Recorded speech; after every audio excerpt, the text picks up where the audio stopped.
Ош шаарында коопсуз шаар долбоорунун ишке киргенине 1 апта убакыт болду. Көзөмөл камералары 44 жерде иштеп жатат. Анткени менен коомчулукта жол белгилери, жол сызыктары талапка жооп бербейт деген нааразычылыктар айтылууда. Азырынча камералар аркылуу айдоочуларга кайсы учурда жол эрежелерин бузгандыгы тууралуу айыппул чегерилет, төмөндө тизмектейбиз. Коопсуздук курун тагынбаганда, жөө жүргүнчүлөргө жол берилбегенде, ылдамдыкты ашырууда, жол белгилерине маани берилбеген учурда жана туура эмес жайга токтогон учурда айыппул чегерилет. Анда атайын аппараттар жол эрежесин бузуу фактыларын автоматтык түрдө сүрөткө жана видеого тартып алып, ал боюнча кызматкерлер айыппул салып баштайт. Билдирмелер айдоочулардын дарегине жөнөтүлөт. Жок, пешеходко жеткенге чейин эле атайын ошо жол өтүүчүлөр жол белгиси турбайбы?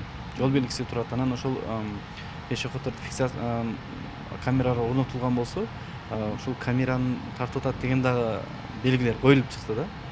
Камеранын сүрөтү менен ошол ылдамдыктын сүрөтү, пешеход өтө турган жер болсо ошолор баардыгы коюлган. Эмне кылабыз? Талапка, тартипке баш ийишибиз керек.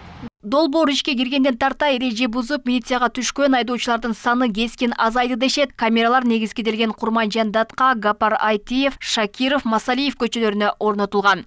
Азыр элдердин көп түшүнбөгөн суроосу ушул кандай штрафтарды камералар тартат. Биринчиси ушул айдоочу курун такпаган айдоочуларды, андан сырткары жөө өткөрүүдөн жөө адамдарды өткөрбөй койгон учурда, анан үчүнчүсү ошол ылдамдыкты ашырып, ошол эле учурда ошол жолдун сызымдары бар да. Бул деген светофордун сызымы эмес, жолдун сызымындагы карама каршы тилкеге чыгуучу сызымдар, чийимдер болуп эсептелет.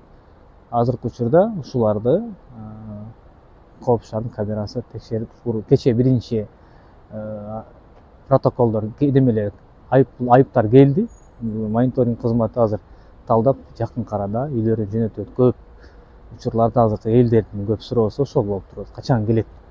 Тиркемеден, мобилдик тиркемеден көрсөк болобу деген суроолор болот. Анын баардыгын ошол төлөм, карчектен текшерип алса болот. Учурда коопсуз шаар долбоорунун биринчи этабы гана ишке ашырылды. Басымдуу айдоочулар камера аркылуу кайсы жол эрежесин бузган үчүн айыппул салынат кабардар эмес. Коопсуз шаар долбоорун Ош шаарына киргизүү али эрте дешет. Алгач жолду талаптагыдай иретке келтирүү зарылдыгын негиз кылышат. Коопсуздук транспорт боюнча стоянка маселеси жолдогундай бардак болуп атпайбы, башаламан болуп, ошолорду иретке келтирип, жолдо анан кийин мына эмелерин порядок кылып анан эме кылса жакшы болот эле. Парковка жок да азыр, бар жерге парковка бар да. Каласа тейлеп баары ашып алган чыгып ошондой болуп атат. Биз биринчи шаардагы разметкаларды, шаардагы нелерди тактап алса жакшы болот. Коюла турган парковкалар меселери жок да бизде азыр.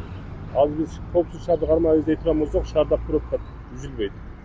Мына светофор жандап аягы долбоордун аркасында мосттун башында турат. Баарыбыз мыйзам сыйлайбыз, мыйзамдуу өлкөдө жашайбыз.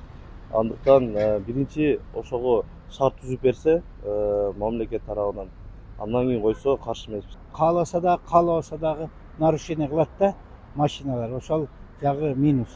Ошолорду кыйла порядкка келтирип, дагы жаңы көчөлөрдү ачып, мисалы үчүн Мамыров көчөсүн чоңойтуп ачабыз деп атат, ачсын.